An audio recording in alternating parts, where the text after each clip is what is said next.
Hunter S. Thompson, famous Gonzo journalist. I like him, actually. But that would take a whole other podcast to talk about him. He was present at the inauguration, having covered Nixon for the past decade. He was such a huge fan that he wrote many articles about how awful of a guy Nixon was. Wasn't that nice of him?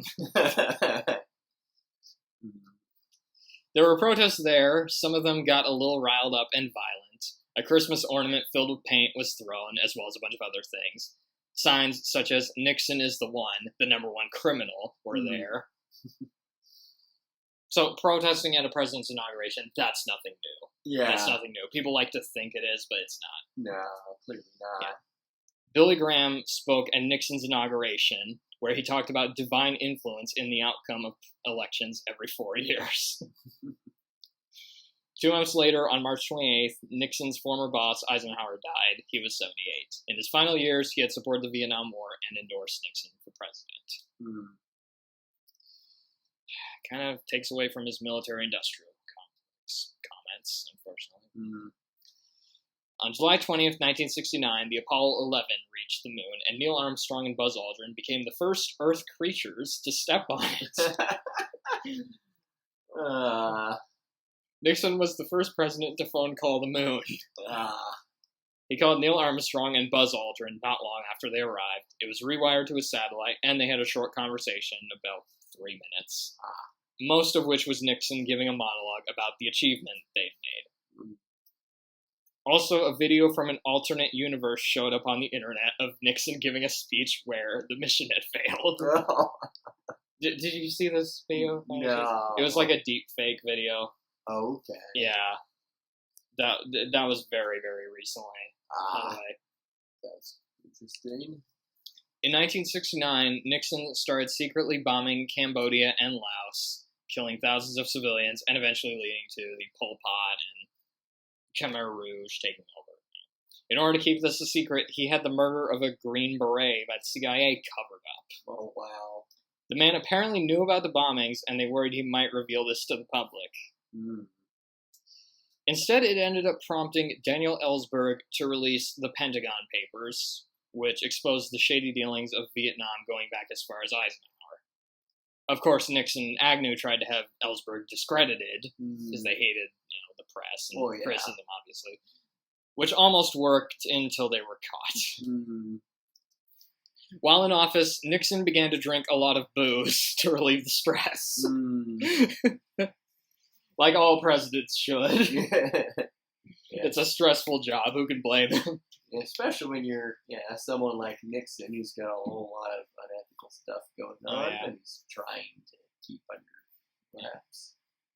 This made his Secretary of Defense, James Schlesinger, very nervous, as Nixon became more prone to issue orders to nuke countries while drunk. Oh, no. Oh, no. Did you not know this? I did not know that was a thing. At one point, he wanted to attack North Korea after a U.S. spy plane was shot down. Wow. His Joint Chief of Staff ignored the order and waited for him to sober up. Oh, man, thank God for that. Even Henry Kissinger was against the law of these, saying that if the president had his way, there would be a nuclear war every week. Oh, man. Schlesinger became so paranoid that he started telling the staff that if his signature was not on a military initiative, they were to ignore it. This is technically illegal, but we probably dodged a lot of bullets because of it. Yeah. Wow. While drunk, Dick would sometimes fire staff members and then forget he did it the next morning, leaving him very confused.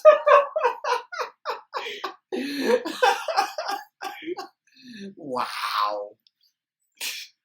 Among other things, Nixon suffered from mental illness, alcoholism, and abusing prescription medication.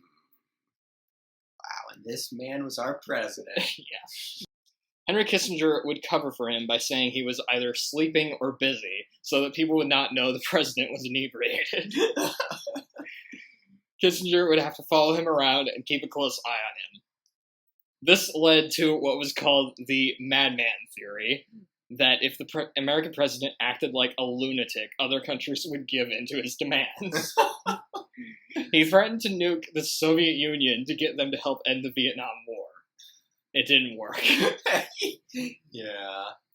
And obviously, the Soviet Union is very unnuked by the U.S. Yeah. Other presidents have since tried using this tactic, including Trump, Ronald Reagan, and Kim Jong-un. He used this to his advantage during some arms treaties with the Soviet Union from November 1969 to May 1972, when SALT, Strategic Arms Limitation Talks, was signed. They also signed a treaty involving anti-ballistic missiles. These were two of Nixon's big achievements in foreign policy during his presidency. So in a way, he was, like, part of the reason there weren't a bunch of nuclear wars, but part of the reason we almost had a bunch of them, which is interesting. So it kind of canceled it out. You know? Oh, man. Among the other things he did while president were advocate for new federalism, which would have shifted more control back to the states, aka states' rights, and expanding Social Security. It was also during this year that Nixon started the war on drugs, specifically marijuana and LSD, because he knew it would disrupt the Black, Latino, and hippie communities. Of course. But he wasn't racist. The war on drugs would be ramped up even more under Ronald Reagan and subsequent presidents. Yeah. To the point where now it's ridiculous. You know? Yeah. And of course, it's kind of the real disturbing thing about the war on drugs, how it's in many ways was an attack against racial minorities. Yeah, and anti-war protesters and stuff, In early January 1970, Nixon unveiled the new uniforms for the White House Guards. He had wanted uniforms which looked more like the ones in other countries. Previously, the uniforms were black and looked like soldiers. The new ones were white and were mocked relentlessly. Some compared them to a marching band or Nazi uniforms. I could pull up a picture if you want. That's what they looked like. There were even some who said they looked like Imperial officers, even though those movies hadn't come out yet. The uniforms were eventually ditched, especially after how the guards complained that the hats were really itchy. In May 1980, the uniforms were brought out of storage and used for a high school marching band in Des Moines, Iowa. Oh, wow. And if anybody doesn't know, we are filming this in Des Moines, Iowa. Oh, wow. That's of course, we weren't around 40 years ago. Oh, yeah. But that's still kind of neat. Yeah. On May 4th, 1970, the Kent State incident happened. Protesters opposing the increase of troops into Cambodia at Kent State were shot at by National Guard soldiers. 4 were killed and 9 were injured. Outraged, protests erupted at universities all across the country. Nixon's reaction to the event was considered callous, and a few days before, he had called the protesters bums. A parent of one of the students who had been shot said, "My child is not a bum." There's a reason his nickname was Tricky Dick. Emphasis on the dick part. Yeah. On May 9th, 1970, in the midst of protests going on at the Lincoln Memorial at 4 in the morning, Nixon suddenly got the idea to try debating with some students after hearing the noises while trying to listen to classical music. What's that noise over there? I'm trying to listen to Bach. He went outside to meet the angry protesters and tried talking to them. By most accounts, they thought he was incoherent, and he refused to make eye contact with them. Nixon's chief of staff called it the weirdest day of Nixon's presidency so far. Oh, I bet. At least he was willing to actually talk to the protesters themselves. Yeah. Like, most presidents don't do that. Yeah. But apparently he was kind of condescending to them, and they didn't like that. Nixon even managed to slip in a few references to college football, because of course he did. As more students showed up, Secret Service agents tried to convince Nixon to leave, but he wouldn't budge. He finally left at sunrise several hours later. Oh, man. That's such a bizarre image Yeah. to have. And I'd love to see recording of some of that. Yeah. On August 3rd, 1970, Charles Manson and the Manson family were on trial for murder. Nixon declared Manson guilty.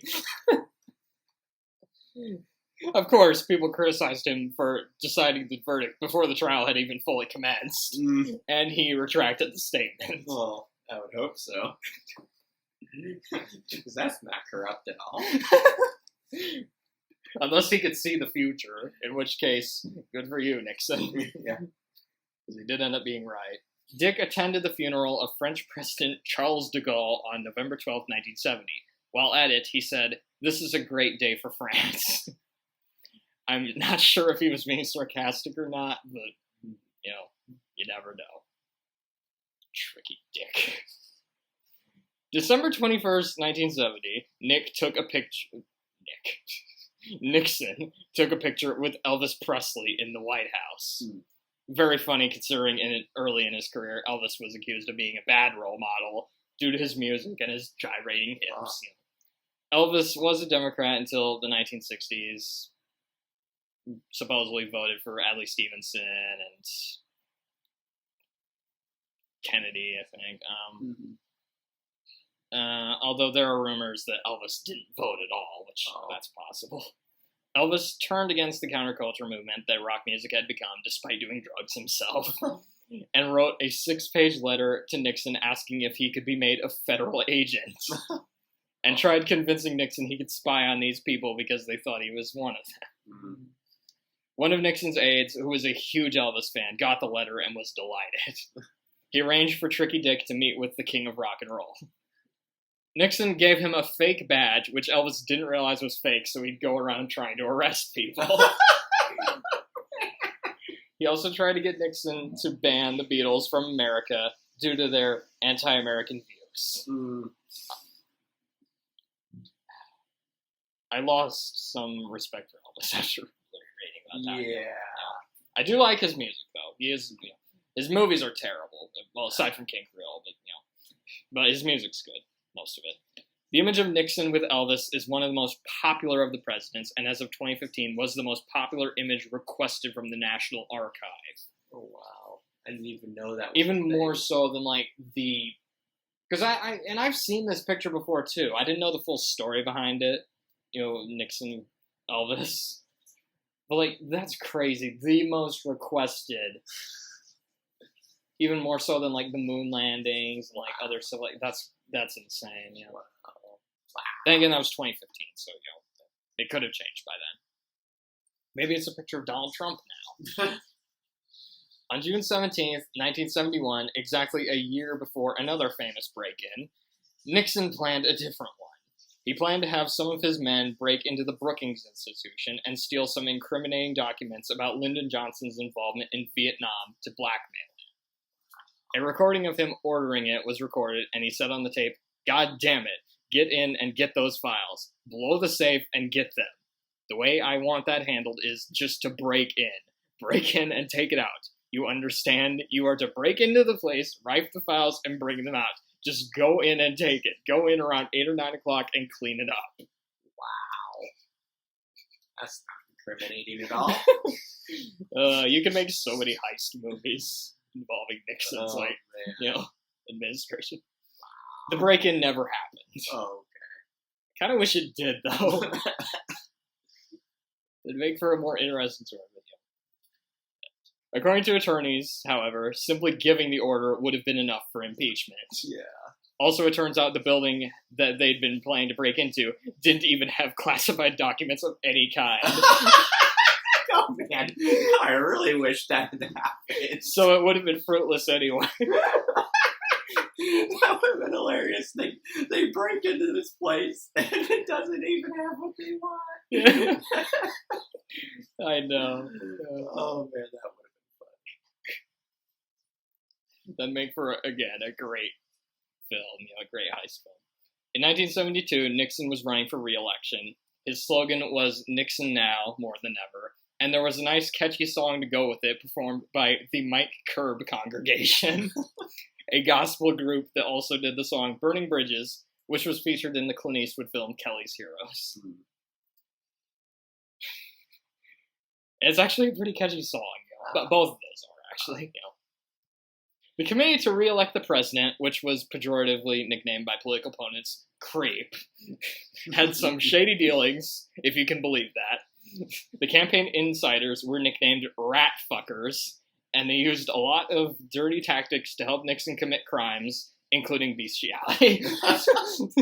Okay, no, actually. Yeah, I didn't think so. But from the name rat fucker, yeah. Martha Mitchell was married to one of the campaign directors, and she had some information on Nixon, which she planned to share with a reporter on the phone.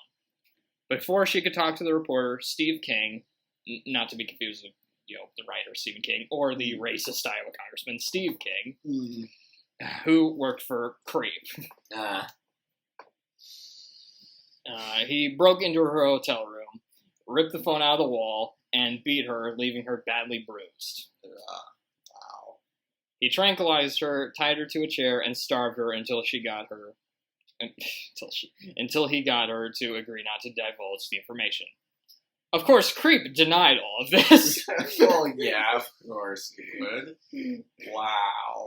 King ended up resigning, but was promoted to the campaign security staff. Mitchell ended up writing a letter to the press anyway to tell them about the incident. There are also rumors that Dorothy Hunt, wife of Howard Hunt, who was involved in the Watergate scandal, was murdered in a plane crash on December 8th, 1972, but there isn't any substantial evidence of this. So it's basically a conspiracy theory. But it wouldn't surprise me. Yeah. Nixon was so paranoid that he kept a list of enemies. Some of the names on the list included actors Paul Newman, who considered being on this list his greatest accomplishment. I'd consider it a great accomplishment, too, if I were Gene Hackman, Burt Lancaster, Steve McQueen, Jane Fonda, Gregory Peck, as well as Playboy founder Hugh Hefner. Democratic candidates that were running against him, the Black Panther Party, tons of journalists, comedians Bill Cosby and Dick Gregory. I mean, I agree with Bill Cosby being on the list, but probably not for the same reasons he had him. Yeah. And singers Barbra Streisand and John Lennon, who he actually tried to deport at one point as he was living in the U.S. at the time. Wow. And because he's Nixon, of course he had people either trying to kill or spy on them. Yeah. One journalist that Nixon had a huge grudge against was Jack Anderson, often being described as a great thorn in his side. Anderson had been reporting negatively on Nixon since his Senate runs in the 1950s, and he hadn't let up. In 1971, he reported Nixon's illegal arms trades with Pakistan while he was at war with India, and exposed some of his bribes, like his aides illegally leaking tax documents to sabotage George Wallace's 1972 presidential campaign. Yeah, George Wallace tried running for president again. Wow. Nixon's administration, of course, did everything in their power to destroy his reputation, because of course they did. Yeah. At one point, they debated whether to smear him by claiming he was gay. Because in the 70s, that was a career ender, obviously. Yeah. Like Lyndon Johnson, fired one of the people in his administration just because he was gay. Yeah. Although they covered it up, people didn't find out until later. E. Howard Hunt and G. Gordon Liddy later were given the order by Nixon's special counsel Charles Colson to have Anderson assassinated. It was alleged that Nixon approved of this plot, as Colson never gave orders that weren't approved of by Nixon himself. Liddy and Hunt stalked Anderson wherever he went and tried to figure out ways to break into his house. They worked on devising methods to kill him, settling on two options: putting a poisoned pill in his medicine, or coating the steering wheel of his car with LSD. I was laughing for 5 straight minutes after I read that, because I was like, are you fucking kidding me? And this actually happened, where they were considering this and they were trying to assassinate. They were considering it, but they dropped it. Okay. Yeah. The only reason it was dropped is because of Watergate. As Nixon was apparently ready and willing to kill Anderson if he so wanted. Wow. And this is a journalist, too. A journalist. Nixon is unbelievably corrupt. Yeah. Wow. Oh, really? I wouldn't have guessed. During the 1972 election, Nixon ran against former Democratic VP Hubert Humphrey, Edmund Muskie, George Wallace, and Eugene McCarthy. Wallace was forced out of the race after barely surviving an assassination attempt which paralyzed him from the waist down. And this was the assassination attempt actually inspired one of my favorite movies, Taxi Driver. Like the screenwriter read the journals of the would-be assassin and decided, hey, I'm gonna try making a movie sort of like this. But yeah, that's a great film. Not a particularly great effect. Yeah. In the late 70s, Wallace claimed to be a born-again Christian and denounced his previous views on race and segregation. He won a final term as governor in 1982, and he even promoted a bunch of black people to be in his administration. So at least he turned around a bit. It was too late, but it's more than you can say for a lot of people. Yeah. He served from 1983 to 1987 and was one of the longest-serving governors in United States history. Humphrey had previously lost to Nixon in 1968 and was actually ahead for most of the race, but his support among college students waned due to being associated with Johnson and the Vietnam War. He also refused to do television debates, which definitely didn't help, especially since Nixon's TV ads were considered way more effective than Humphrey's. Yeah. Nixon used dirty tricks to get rid of the other candidates. Of course. Again. He derailed frontrunner Edmund Muskie's campaign with the forged Canuck letter, which led people to believe he was prejudiced against Canadians.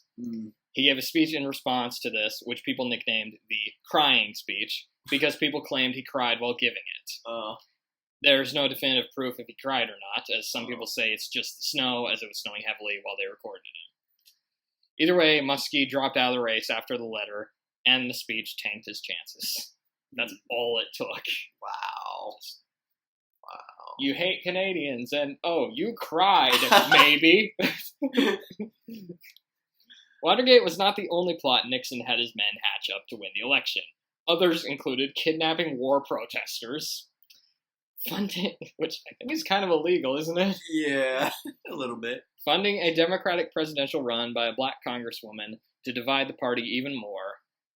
Putting surveillance equipment on a yacht filled with prostitutes to spy on the DNC. And maybe get them doing kinky stuff with, with the prostitutes. Full of prostitutes. Wow. We're spying on Nixon, and also, hey, let's try and get them to have sex with these prostitutes to smear them. Wow. Yeah. I would not have believed that. Wow. And basically just use spies and disinformation to get his way. One of his associates was a young Roger Stone, who managed to smear the Young Socialist Alliance by joining them and donating money to Nixon's campaign, which he published in a newspaper. Stone later joined Donald Trump's presidential campaign. Oh, of course. And he was also involved in, basically every Republican campaign from, Nixon to, Wow. except for, a few. I think there were a few he wasn't. He also has a huge tattoo of Nixon on his back. And he was also in jail, too. So, but Trump pardoned him. Lovely individual.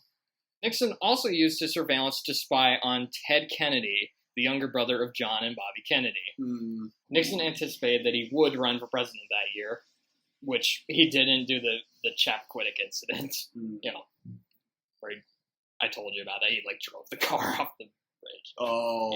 Yeah. Basically ruined his chances of ever becoming president. Dick had his Secret Service men spy on him, as he feared that Ted would enter and win in a landslide. They pretended to be bodyguards to protect him. He was reported to have said about Ted Kennedy, "If he gets shot, too damn bad." Wow. Woodward and Bernstein later got wind of the spying, and it ended up leading to them finding out about the Watergate scandal. Woodward got some of his sources from an FBI informant nicknamed Deep Throat after the porno film, which was really popular at the time. Deep Throat. I'm sorry, it's just the name and the reasoning behind it is just so funny. But he was an important part in like bringing Watergate to light and stuff. Although there's some people that think he kind of didn't want Nixon to, leave office because he wanted a huge position in the FBI. Mm-hmm. Ted Kennedy also helped convince the Senate Judiciary to investigate the break-in, which brought down Nixon. He shouldn't have fucked with Ted Kennedy, basically. Or anybody, really, because any of these scandals could have come to light. Yeah.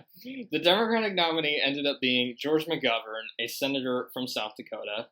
McGovern was notable for a few things. One was that he established the McGovern-Fraser Commission after the disastrous 1968 convention process, which ended up placing more emphasis on caucuses and primaries.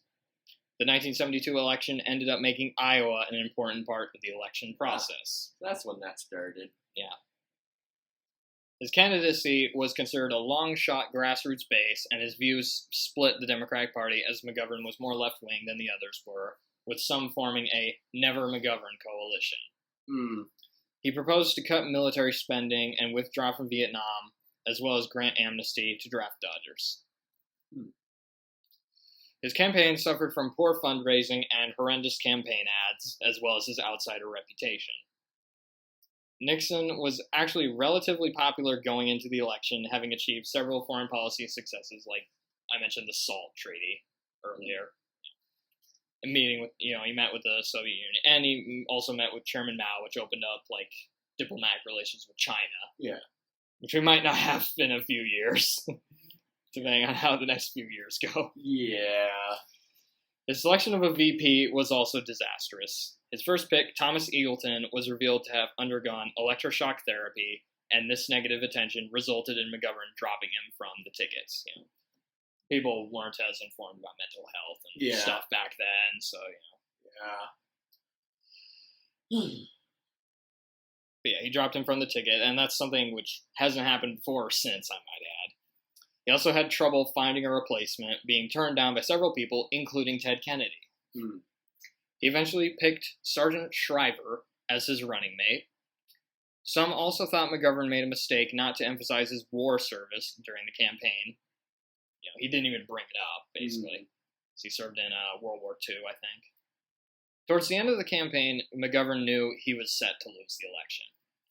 Nixon won the election in one of the biggest landslides in presidential history. Oh, wow. He got 60.3% of the popular vote to McGovern's 37.5%, and won every state except for Massachusetts and the District of Columbia.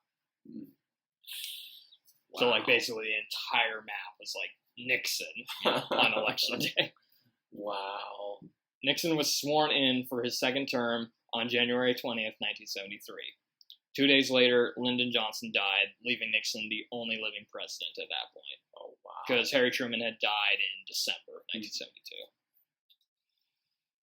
In 1973, Nixon tried to give some advice to help the Redskins beat the Dolphins in the Super Bowl. The plan didn't work, and the Redskins lost all of their games. Oh, no. This was the only time in Super Bowl history where a team won every game. And I like to think it's just because of Nixon's horrible football advice. Yeah. Wow. During the Yom Kippur War, Nixon aided Israel in this battle against Egypt and Syria. The war occurred during both Jewish and Muslim holidays, Yom Kippur and Ramadan. Yeah. Wow. Despite his support for Israel, supplying them with enough weapons and gear, he planned to send military forces in to stop the Israelis from defeating the Egyptian army, at least according to telephone conversations between Nixon and Henry Kissinger. DEFCON 2 was secretly enacted during the war when the Soviets started moving nuclear weapons through Egypt. There are some historians who claim that this conflict came closer to nuclear war than the Cuban Missile Crisis. Oh, wow. And I didn't even know about that at all. So I I don't learned. think many people have. Yeah, I learned a lot when I did this. I've certainly never done that. And you know what happens next. On June 17th, 1972, 5 of his men broke into the Democratic National Committee headquarters, which was housed near Watergate. They were caught trying to steal documents and tap phones. Part of why they were caught was because their lookout had become too busy watching the film Attack of the Puppet People on TV. Which, that's an awful film, but I'm glad it exists just because of that. A security guard noticed that somebody kept putting tape on one of the doors to keep it unlocked and called the Bum Squad, a group of undercover cops who were dressed like hippies. They arrived and arrested the men. Nixon seemingly predicted some of his own fate, saying, "I can say categorically that this investigation indicates that no one on the White House staff, no one in this administration presently employed, was involved in this very bizarre incident. What really hurts in matters of this sort is not the fact that they occur, because overzealous people in campaigns do things that are wrong. What really hurts is if you try to cover it up." And of course, he followed through with that quote. In April 1973, he also said another thing which ended up coming back to bite him in the ass. While talking to Haldeman, he said, "I always wondered about that taping equipment, but I'm damn glad we have it, aren't you?" And then the reason I decided to do this today is because on September 11th, 1973, a military coup overthrew Chilean leader Salvador Allende and replaced him with oppressive dictator Augusto Pinochet, who ruled Chile with his military for 17 years. Declassified papers revealed that Henry Kissinger, under Nixon's instruction, had helped Pinochet gain power. Under his regime, people were tortured, imprisoned, and thousands of people were killed. During this time, the United States funded and backed Pinochet's regime. Lovely people. And that's not a first either. Like, the U.S. has done that throughout history. Funded and backed these coups and installed dictators. That, God damn bless America. Spiro Agnew ended up resigning on October 10th, 1973. He had been embroiled in scandals involving illegal campaign funds and income tax evasion. And the spying and shit didn't help either. Yeah. Gerald Ford replaced Agnew as VP on December 6, 1973. Eventually, it was revealed that Nixon had secretly taped meetings, and investigators wanted to listen to the tapes to see if they could find information about Watergate. He refused to release his tapes to the public, eventually trying to settle it by having John Stennis, a partially deaf senator on loads of medications, write transcripts of them with one of Nixon's men supervising him. Oh, man. Wow. That's the only way to write transcripts, isn't it? Oh, yeah. Well, besides being drunk as well. So that's probably what Nixon would have been like if he was trying to write the transcript. Yeah. This idea was not immediately rejected until... Imagine that. It wasn't immediately rejected. They were actually open to that idea. The people investigating this. Oh, man. That is, until Special Prosecutor Archibald Cox rejected it. Nixon was, of course, enraged, and this led to the infamous Saturday Night Massacre on October 20th, 1973. Nixon went to the Justice Department and ordered Elliot Richardson, an attorney, to fire Cox, which he did not have the authority to do. Richardson refused and resigned. Then Richardson's deputy attorney, William Ruckelshaus, I don't know how it's pronounced, was ordered to fire Cox. He also refused and resigned. Then Nixon asked the third person in line, Solicitor General Robert Bork, to fire Cox. Bork reluctantly went along with Nixon's orders, and he also considered resigning, but did not. Probably because the other two guys, they urged him to stay. This particular incident was heavily damaging to Nixon's image, and 10 days later, the impeachment process against him began. A few weeks later, on November 14th, 1973, the firing was ruled as illegal. As if this wasn't bad enough, the 1973 oil crisis also started in October because of an oil embargo by an Arab oil company on nations that supported Israel. The embargo affected the economy, and the price of oil increased significantly. And this continued throughout the 70s. It was still going on when Jimmy Carter was president. Nixon tried signing into law a daylight savings time mandate, which did not go into effect until 1974. It was eventually scrapped when they realized that school kids would have to wait in almost complete darkness for the buses to arrive. Oh, man. Although, again, they brought it back later. Yeah. On November 17th, 1973, Nixon held a famous press conference at Disney's Contemporary Resort. I think this is in Florida, right?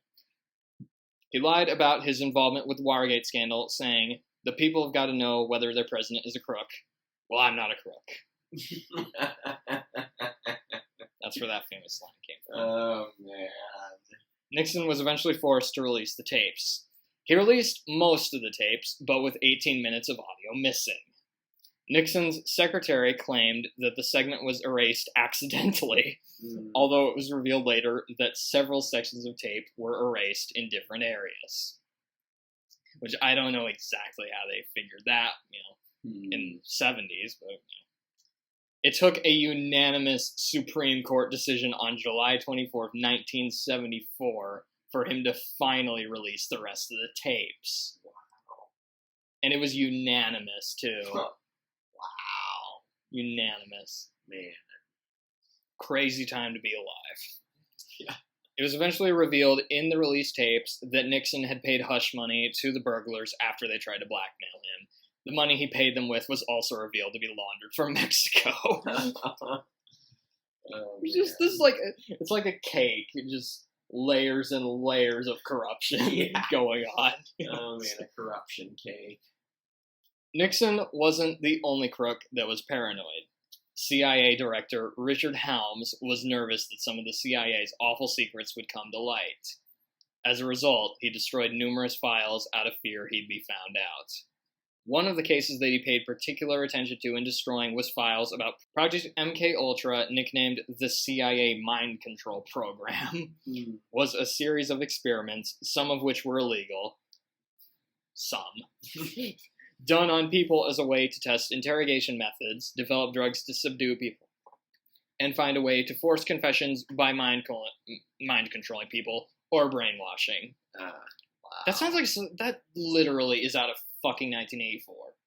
George Orwell's 1984. Man, wow. That is insane. Several deaths happened because of the program, and a lot of methods involved torture, isolation, abuse, both verbal and sexual, electroshocks, and obviously hypnotism. The project was done through many different institutions, with some of the test subjects including Grateful Dead band member Robert Hunter, mob boss Whitey Bulger, which we could probably do a podcast just on him. Crazy shit. Sirhan, the man who assassinated Bobby Kennedy, was also rumored to have been a test subject, with his attorney claiming that Sirhan was hypnotized by the CIA to kill Kennedy. Like the fucking Manchurian Candidate. Wow. As well as Ted Kaczynski, who later became the Unabomber. The only reason we know anything about the project at all is because Helms only destroyed most of the files, not all of them. Wow. So just due to incompetence. But what this means though, we'll never know the full extent of the crimes that the CIA committed during that time, or possibly their entire existence. Wow. All because of fucking Watergate. During the Watergate investigations, more and more information came out about the FBI as well.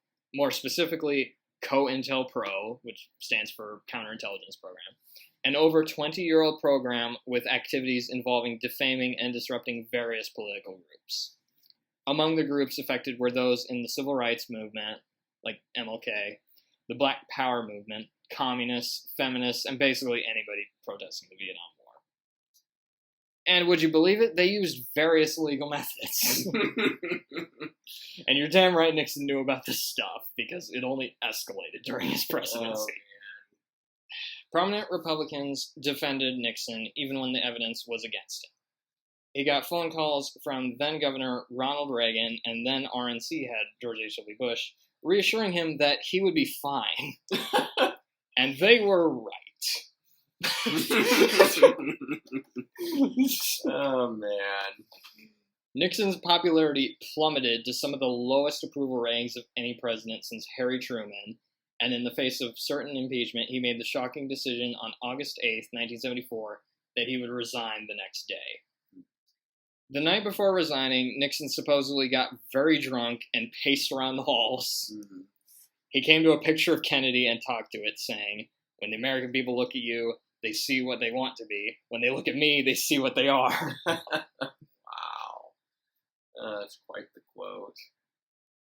And there was like a movie about like a drunk Nixon, like just raving. It's just, the whole movie is just Nixon in that one room, just like raving, ranting while drunk. And it was called Secret Honor. It's actually kind of interesting. Yeah, that sounds interesting. Wow. It was a one-man show. There were also reports that Nixon ate dog biscuits with his pet during this time. Although it probably wasn't Checkers, because Checkers, this was like 21 years later, so. Poor Checkers. On August 9th, 1974, Nixon officially resigned the presidency, and Gerald Ford was sworn in as president, saying, "Our long national nightmare is over." Before this, Nixon gave his farewell speech, which includes some of my favorite quotes of his, which I actually do like these quotes. I'm not saying that ironically. Mm-hmm. "Only if you have been in the deepest valley can you ever know how magnificent it is to be on the highest mountain." And another one, "Always remember, others may hate you, but those who hate you can't win, or don't win, unless you hate them. And then you destroy yourself." Which is kind of funny, considering the awful shit he said about so many people. Yeah. Which I'll get to that in a little bit, because I actually do have quotes from the Nixon tapes. Nixon gave his signature peace sign wave, this, as he got on the helicopter and left the White House for the very last time, never to return, except when other presidents needed his advice. He left behind a country in crisis and a disgraced legacy. In total, 69 people were indicted, and 49 people in Nixon's administration were convicted just in relation to Watergate. Wow. On September 8th, 1974, Gerald Ford pardoned Nixon, which obviously pissed a lot of people off. Yeah. And some say it cost him the election, Ford. Although his economic responses, or lack of them, might have also contributed to that. Yeah, I don't think he should have done that. I think Nixon should have been prosecuted and stuff. It's interesting, the next part. Nixon had also considered pardoning himself while he was president. Oh, man. But wasn't sure if it was legal. Oh, man. That would have caused such an uproar. Sounds like something Trump would do. The Attorney General at the Justice Department thought of a clever loophole. He could appoint Ford as acting president and have Ford pardon him while he was in office, so he could resume the rest of his term. Nixon decided against it, obviously. Dick and his wife returned home to California. He suffered from depression and was unsure what to do with the rest of his life, and he was also drinking heavily during this time as well. Nixon had a fear of hospitals. This fear could have killed him, as he fell ill a few months after leaving the White House in October 1974. A blood clot had formed on his leg, and he had to have it operated on. Despite the surgery going well, Nixon went into shock due to some internal bleeding and had to stay there longer. He was also having money troubles. At one point, it was reported he only had $500 in the bank. Oh, wow. In 1976, he traveled to China again, and they greeted him with open arms, not fully understanding the Watergate scandal that happened. It was like all around the world, people knew he had resigned and shit. It was a big deal, but they didn't fully grasp the full implications of Watergate and stuff. Nixon filmed several infamous interviews with David Frost in 1977, for which he was paid a good sum of money. Before they started shooting one of the interviews, Nixon asked Frost, "Well, did you do any fornicating this weekend?" Because of course he did. Wow, what a question. Oh, wow. From a former president, too.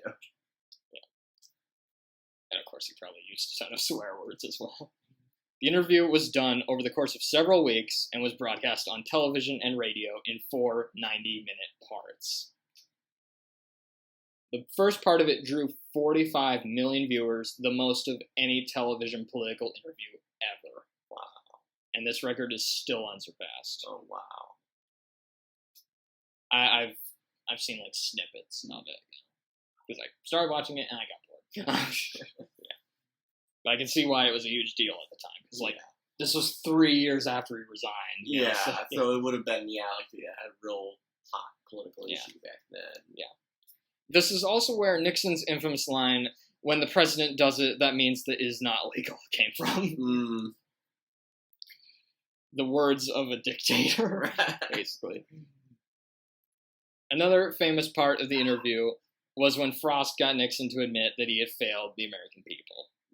So while he didn't have total remorse for his actions, he at least knew he had disappointed the American people, which shows he wasn't totally delusional. Yeah. The interview did not rehabilitate Nixon, but it did increase his net worth.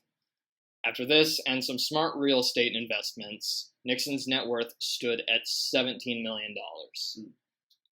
The interview was later dramatized as a play called Frost Nixon, which was eventually adapted into a movie, which was nominated for a ton of awards. And it actually is a pretty good movie. It's on Netflix. I actually thought it was pretty interesting. In 1978, when talking about the Watergate scandal, Nixon said, "I was not lying. I said things that later on seemed to be untrue." Wow, quite the excuse. Just little white lies, I definitely guess. Sounds like a lawyer line. I wasn't fully lying. I was only partly lying. Yeah. And he was a lawyer, so yeah, exactly. Yeah. That's part of why I say that. Yeah. Also in 1978, he published his memoirs, which put him on the bestseller list again. Dick and Pat had also started selling some of the properties they had owned in Florida to pay off their debts. He tried visiting the UK in 1978, but was shunned by the American diplomats and some of the Labour Party leaders. Margaret Thatcher, on the other hand, agreed to meet with him, as well as some other former prime ministers like Harold Wilson. Of course, Thatcher would. Yeah. He spent the rest of his life occasionally giving foreign policy advice to other presidents who came after him, if they would listen, that is, meeting with leaders of other countries and writing books. He did not make many public appearances, and usually the presidents that sought his advice did so in private. Nixon managed to get a reputation as an elder statesman, which that rehabilitated him a little bit. Nixon met with Jimmy Carter and Chinese leader Deng Xiaoping in 1979, mostly because Deng said he would only show up at the White House if Nixon was there. Wow, so he was because he was good friends with China, nice. Like during his presidency. I guess it would make sense to get his advice for foreign policy, since clearly he had this good relationship with China, and I guess knew what he's doing with that. As long as he's not drunk and telling them to get nuked. Yeah, of course. After visiting the Soviet Union in 1986 to meet with Gorbachev, Gallup ranked Nixon as one of the 10 most admired men in the world. Oh, wow. Eventually, Nixon and Pat moved back to New York. In March 1989, Nixon attended a Houston gala in honor of Nellie Connolly, where him and Donald Trump both sang Happy Birthday to her. Oh, wow. Nixon also played it on the piano, because he was good at playing the piano. Oh, yeah. Nixon and Trump went to a restaurant, and Dick enjoyed the pasta there so much that he asked for the recipe. Trump had Nixon flown back to New York on his private jet. Trump later spoke praisingly about Nixon, even quoting some of his speeches. following in his example, I see. Yeah. Apparently, Nixon had also written a letter to Trump in 1987 saying that whenever you decide to run for office, you will be a winner.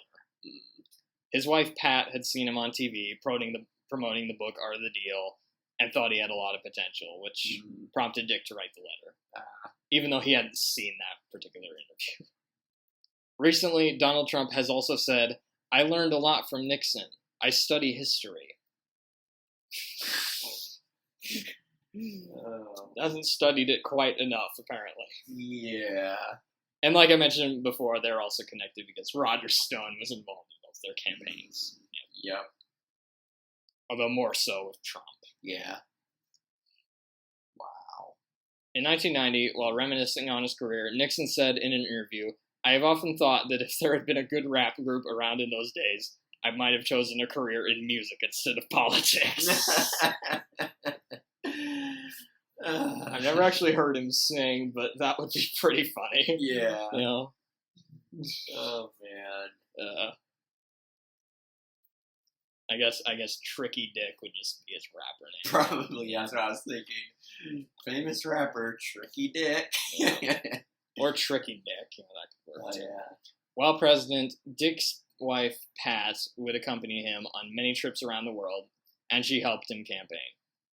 After suffering 2 strokes, one in 1976 and the other in 1983, Pat Nixon died on June 22nd, 1993, from lung cancer, probably due to her smoking habit. She was 81. Billy Graham was one of the people that attended her funeral, and he said about Nixon, "At that time I was with him, and he felt a tremendous sense of loss because he depended on Pat. She was a very strong woman, and she never did leave him or turn her back on him during any of the controversial things he was involved in. She stuck with him, and he leaned on her and depended on her." You can also find footage of Nixon at the funeral crying. Pat once said, "I have sacrificed everything in my life that I consider precious in order to advance the political career of my husband." Probably shouldn't have. On April 18th, 1994, Nixon suffered a stroke right before dinner and went into a coma. On April 22nd, 1994, Richard Nixon died. He was 81. For years, he had suffered from blood clots and other health problems with his heart and brain. His funeral was held on April 27, 1994, and was attended by then-President Bill Clinton, former Presidents Ronald Reagan, Jimmy Carter, Gerald Ford, George H.W. Bush, and Richard Nixon. He kind of had to be there. He's the guest of honor. So I couldn't help myself. As well as Henry Kissinger, Senator Bob Dole, Billy Graham, of course, and others. He's buried next to Pat near the Nixon Library. One of the obituaries written about Nixon was written by Hunter S. Thompson, who we mentioned earlier, the gonzo journalist whose early career was almost fueled by his hatred for Nixon. Wow. The obituary was scathing. He said, "My mother hates Nixon, my son hates Nixon, I hate Nixon, and this hatred has brought us together." He compared Nixon to Grendel from Beowulf, saying that he could shake your hand and stab you in the back at the same time. Oh, wow. I'm not going to read the whole thing, but it's pretty great. If the right people had been in charge of Nixon's funeral, his casket would have been launched into one of those open sewage canals that empty into the ocean just south of Los Angeles. He was a swine of a man and a jabbering dupe of a president. And this is like days after he died. Wow. Yeah, you really did hate him. Yeah. Not that I blame him. Yeah. Although that kind of is contradictory to Nixon's line about don't hate your enemies, but he kind of revoked that privilege. Like some of the shit he did. Yeah. The Nixon Library was nicknamed Crook Hall, which is pretty fitting. Yeah. Yeah, because Dick really was a crook. I was trying to figure out, like, if that was, like, its official name or just a nickname. It was just a nickname. But Yeah. I would have laughed if that was, like, the official name of it. Spiro Agnew mostly stayed out of the public sphere after resigning. He had paid some of his debts by borrowing money from Frank Sinatra, of all people. He was rejected from becoming a lawyer due to being considered morally obtuse. For the remainder of his life, can we go back to that? Lawyers are, like, generally considered some of the most untrustworthy people, and they reject. Yeah, you know you're immoral if you're rejected for being a lawyer or for being immoral. Yeah. Damn. Man, that might be the most damning part of this. Yeah. And of course, Nixon didn't really go into, like, law anymore after he resigned, probably for similar reasons. For the remainder of his life, he maintained his innocence and wrote several memoirs, rarely making appearances in the media. He attended Nixon's funeral, despite some resentment towards his former boss. Agnew died on September 17, 1996, of leukemia. He was 77. In 2005, after many years of rumors, anonymous Watergate informant Deep Throat was revealed to be a porno... No, I'm just kidding. He was a porno actor, no. It was revealed to be FBI agent Mark Felt. After Watergate, he was arrested in 1980 when he ordered agents to break into people's houses in case of fires. Did they not have fire alarms back then or something? Or fire marshals?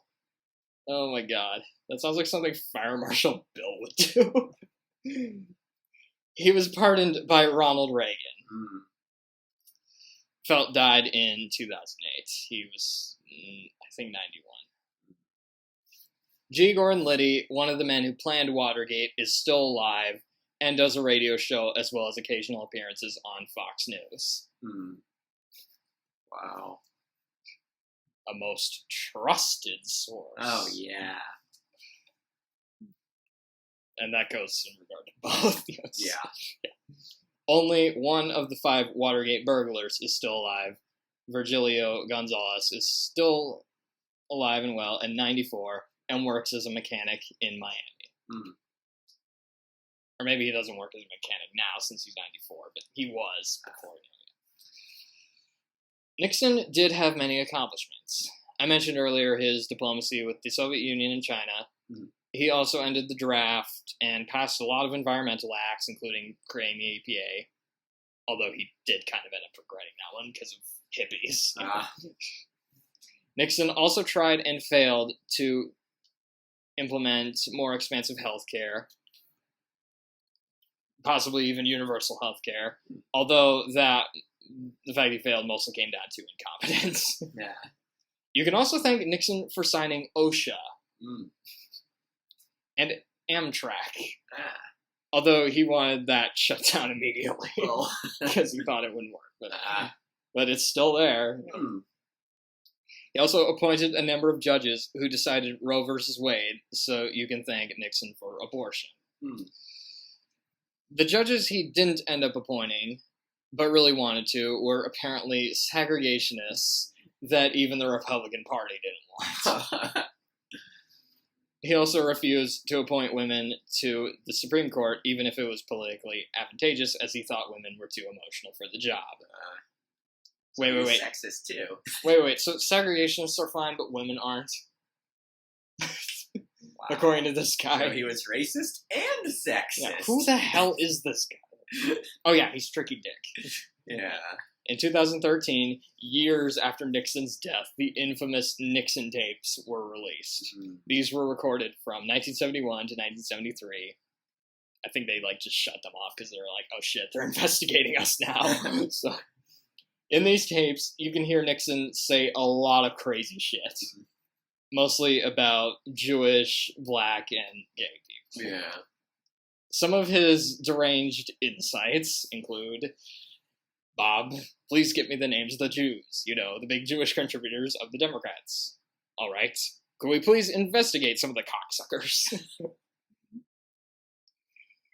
It's a funny thing. Every one of the bastards that are out for legalizing marijuana are Jewish.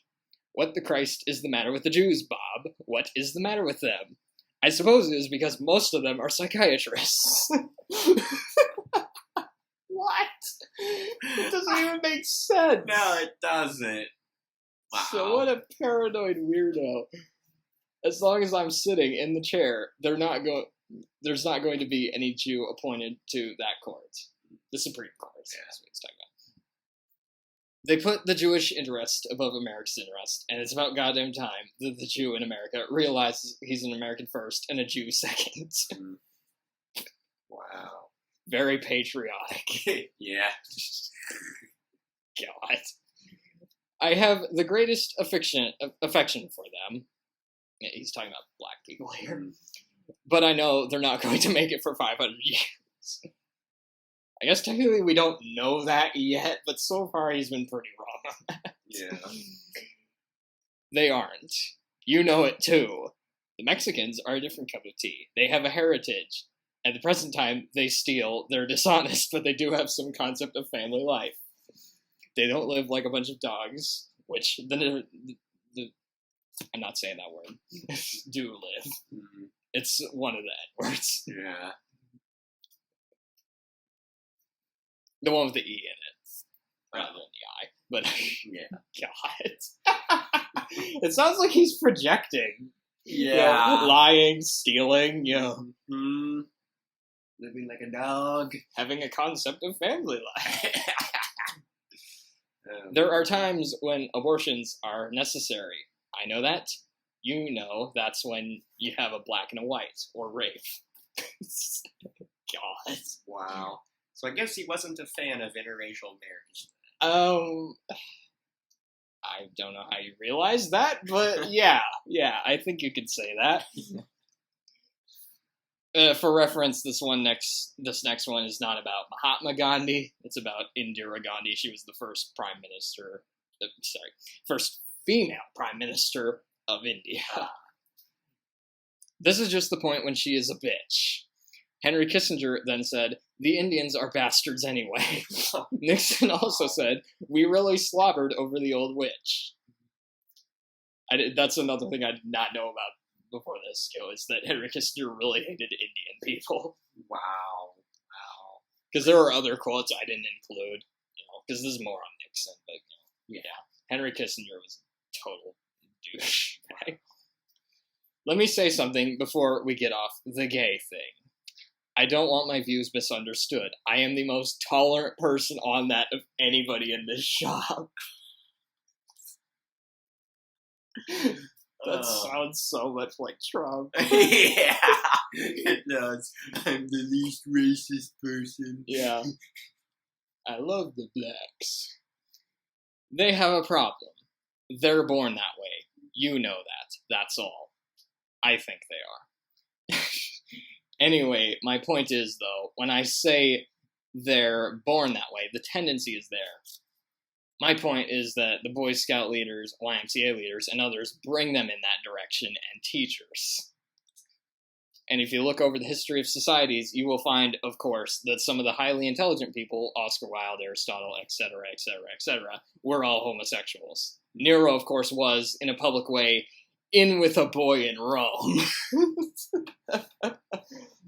That was one of my favorite little tidbits, was just the way he phrased that. In with a boy in Rome. Wow. God. What a weirdo.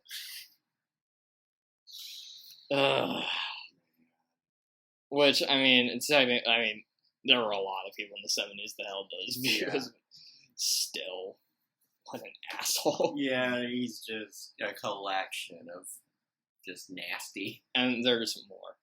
But it's not just the ratty part of town. The upper class in San Francisco is that way. The Bohemian Grove, which I attend from time to time, it is the most word redacted, I'll just put gay in there, because that's, I'm not going to say that fucking word. And for anybody listening to this who doesn't know, I do happen to be gay, actually. But anyway. Is the most gay goddamn thing you could ever imagine with that San Francisco crowd. I can't shake hands with anybody from San Francisco. Decorators.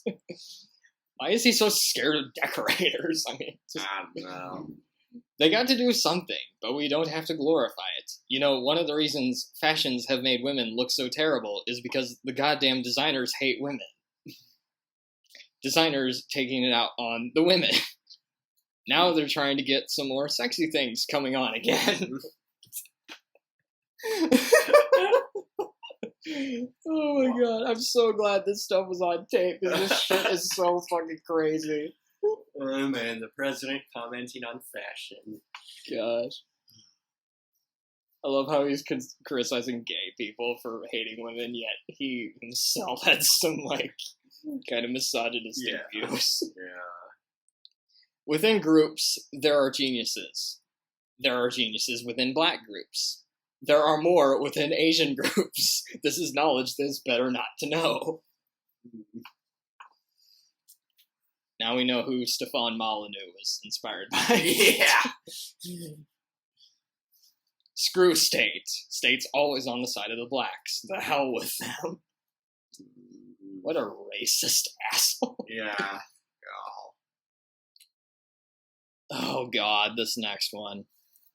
What would Vietnam have looked like if the war had ended earlier? It wouldn't have been too bad. Sure, the North Vietnamese would have probably slaughtered and castrated 2 million South Vietnamese Catholics, but nobody would have cared. South Vietnamese Catholics, but nobody would have cared. These little brown people. Oh no. So far away, we don't know them very well, naturally, you would say. Oh my god. Wow. Horrible. That one's not just racist, that's just callous on so many levels. Yeah.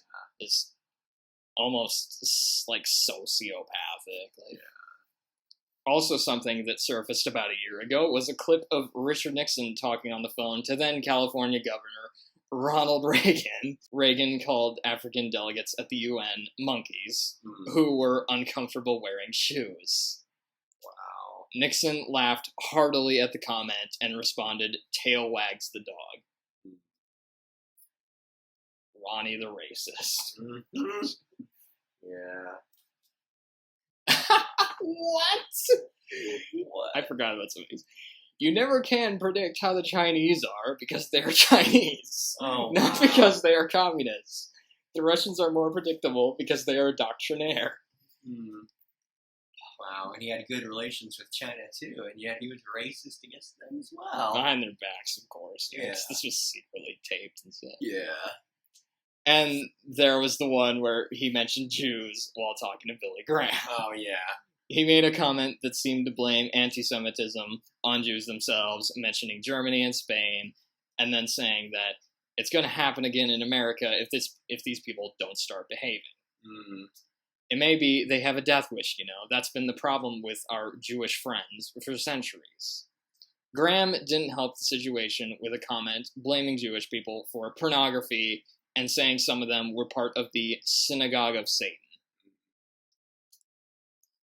And this is Billy Graham, one of Billy Graham's quotes.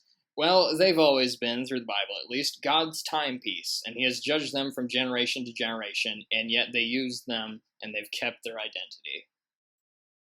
There are, of course, worse comments than this, which were caught on tape, such as Billy Graham criticizing the Jewish stranglehold on media, and they know that I am friendly to Israel and so forth, but they don't know how I really feel about what they're doing to this country, and I have no power and no way to handle them. Which I guess was, if you want the context, they were talking about like Jews of like more left-leaning, you know, policies. Which, if you pull them like a lot of Jews, like a lot of them are more left-leaning. Yeah. But then he also thought that Israel would start kicking all Christians out of the country, and Nixon basically agreed with all of this. Yeah. Nixon was also accused of sexual assault, mostly towards his female staff members. Oh, yeah. In one of Bob Woodward's books, he is reported to have made unwanted propositions towards several women, and he also groped a secretary's leg. One of his secretaries called her time at Camp David with Nixon the most painful, uncomfortable evening of my life. This led to Nixon being nicknamed a bumbling ladies' man due to his really depressing and sad attempts at getting pussy. Two of Nixon's friends made fun of him by putting a blow-up doll in his bed while he was vacationing in the Caribbean. Another time, some drinking buddies tried sneaking a stripper in a trunk into the White House for Nixon at 2 a.m. Oh, man.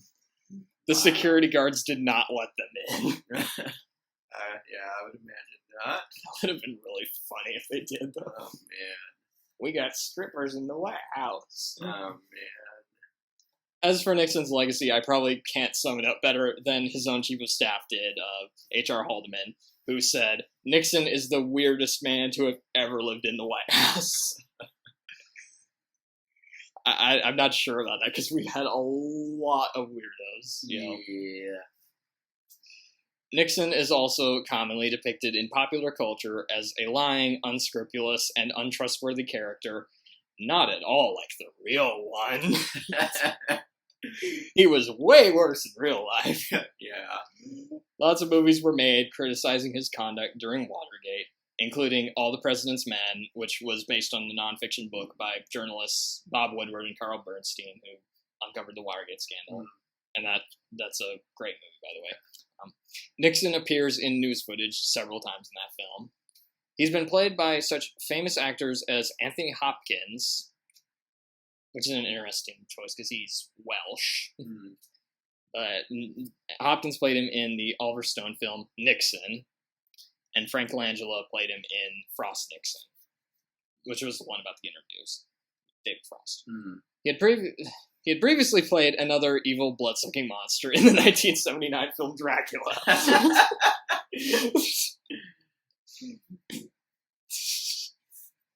I still need to see the Anthony Hopkins one. That one looked really interesting. I don't know how accurate it was, but it covered his basically his whole life, or at least up until he resigned or something.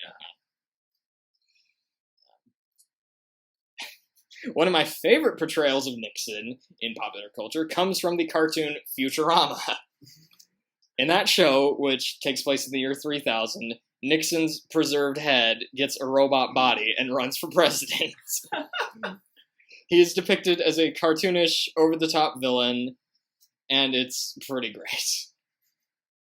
In fact, that was actually one of the reasons I started watching that show, was just because I saw clips of Nixon, and I'm like, that looks like the greatest thing ever. Yeah. I thought about, just revealing who the podcast was about just by sending you a clip from Futurama, but I couldn't decide which one to use. So, yeah. Among the fictional characters that were based on Nixon include the Superman villain Darkseid and Emperor Palpatine from the Star Wars movies.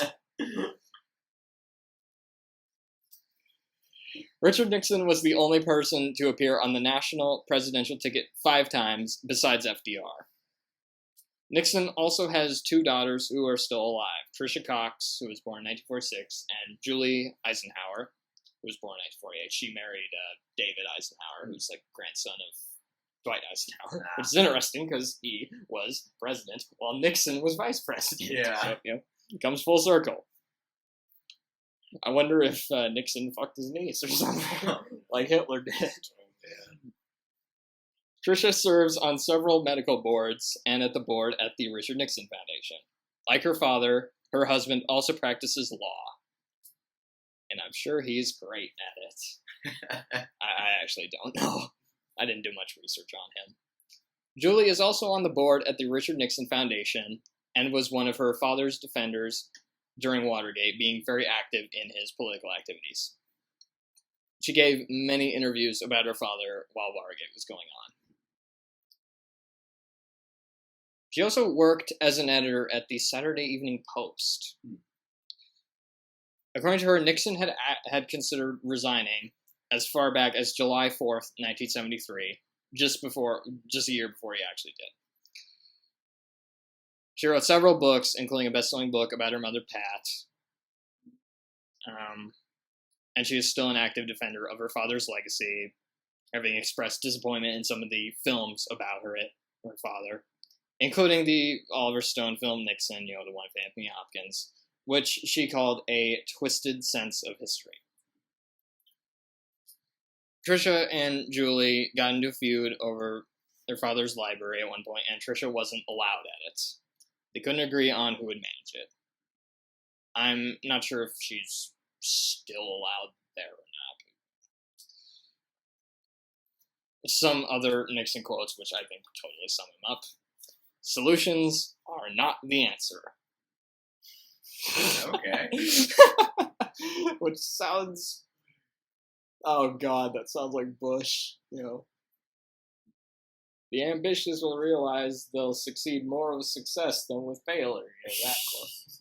Yeah. And this other one, which also totally sums it up. Politics would be a hell of a good business if it weren't for the goddamned people. Wow. And then here I got some of his hobbies and stuff. Nixon's food tastes were rather modest, mostly due to his upbringing. He didn't really eat very many fancy meals. Yeah. His favorite foods included salads with fresh avocados, varying types of fruit, cottage cheese with ketchup. Okay. Which I actually did try that a few days ago, just because I was curious. Sounds gross. And I didn't know what to think of it, to be honest. Yeah.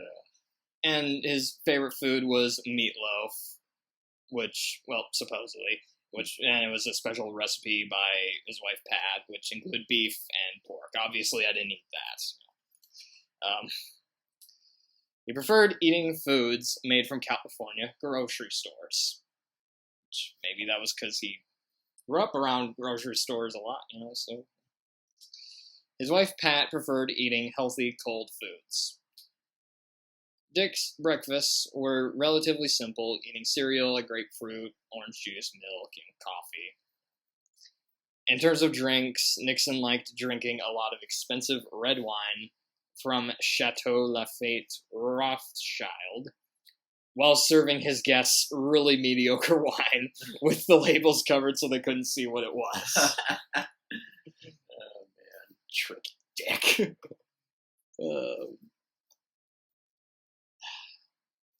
He mostly listened to classical music and enjoyed a lot of musicals, apparently. His favorite composition was the music score to the documentary series Victory at Sea. His music collection included Lawrence Welk, Tchaikovsky, and The Sound of Music, which he would listen to on an expensive stereo system. He was not a fan of jazz music. I wonder why. Nixon once called Hollywood sick, saying that its values were not those of mainstream America. Despite this criticism, he actually really enjoyed watching movies. There's an area I can relate to him with. During his presidency, he screened over 500 movies, usually on Fridays and Saturdays. Which that's exactly what I would do if I was president. His favorite actors included James Stewart, John Wayne, and Clint Eastwood. He apparently did not usually enjoy movies that featured women as protagonists. Oh, of course. Although apparently he liked a few Audrey Hepburn films, which is interesting. Dick was also really into musicals, as we mentioned, especially The Sound of Music. Although he hated West Side Story for being propaganda. I'm not really sure what kind of propaganda. Hippie propaganda, maybe. I don't know. I don't got any insights on that. I couldn't really find much else on that. In a way, he edited the film 1776, a musical about the American Revolution. At a screening, he disapproved of one of the musical numbers, and it was cut from the theatrical release. Which kind of reminds me of, Stalin, watching movies in the Soviet Union. He decided on what could stay in and what. Although this was a rare occurrence with Nixon. Yeah. The scene was eventually restored years later on the DVD director's cut, which obviously was years after he was dead, So. Two of his favorite films were the 1956 adaptation of Around the World in 80 Days and the George C. Scott film Patton, which was a biopic about General George Patton. Patton is considered by most historians to be Nixon's favorite movie. He also shook RoboCop's hand at a meeting with the National Boys Club to promote the VHS release of the first RoboCop film. I don't know if he actually liked the film or not, but I love that. Also, trivia fact, this is probably my favorite picture of Nixon. Nixon with RoboCop. I just love that. We mentioned before Nixon was really into playing musical instruments. Dick was also a huge sports fan, if that wasn't obvious. The only time journalist Hunter S. Thompson, who, like we mentioned before, well known for his hatred of Nixon, ever met the man in person, they only talked about sports. Because I think that was an agreement, was that they would only talk about sports. And he recalled it being an interesting conversation. Because Nixon was very enthusiastic about sports, apparently. In 1972, Nixon used his passion for sports as a PR opportunity when a newspaper asked for his favorite baseball players. He spent a whole day scrutinizing a list of his favorite players. People felt that this humanized the president and drew attention away from some of his scandals. Which that's kind of why I decided to add some of the hobbies and stuff was, because he was a human being. Yeah. He did a lot of terrible shit, but, we might as well, Yeah. And plus I find it kind of interesting. Yeah. Nixon was also known to sometimes drunkenly call his old football coach to ask for advice. Oh my god, I don't know if that's on tape, but I don't remember if that was before he was president or when he was vice president or what, but Another sport he was really into was bowling. Nixon was such a huge fan of bowling that he had a bowling alley installed in the basement of the White House. Wow. He had it installed in 1969. Apparently, Harry Truman had installed a bowling alley before this in 1947, but it was in the West Wing before it being moved. Truman was also not a huge fan of bowling. He mostly added it there for his staff to play. The basement bowling alley is still there, by the way. Oh, wow. Nixon bowling. And that picture is actually, if you look closely in the background of the movie The Big Lebowski, the dude has a picture on his wall, and that's the picture, Because that character in that movie is a huge bowler.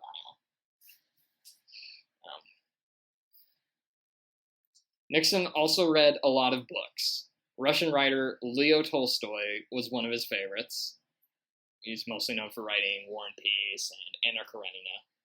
But I couldn't find exactly what his favorite book was. I did read somewhere that it was War and Peace, but I could not find a citation. So if I was president, I would install a gaming room into the White House. We'd get a whole bunch of gaming consoles in there, and gaming PCs. Yeah, so invite world leaders over to fight and smash. That would be pretty amazing. Maybe Obama did, I don't know. Who knows? So, what do you think? You gonna vote for Nixon now? Hell no. It's kind of hard for him to run since he's dead. Yeah. So, what do you think? Well, it was pretty educational. Pretty interesting. A lot more corrupt than I realized, and I already knew he was corrupt. Oh, God. I mean, I kind of went out of my way to find, the most scandalous stuff and, just the ridiculous anecdotes. Yeah, I mean, some of it was funny, and some of it was also just kind of sad to think about. We actually had a president who did all that. Yeah. Oh, man. Yeah. So, but he's not a crook.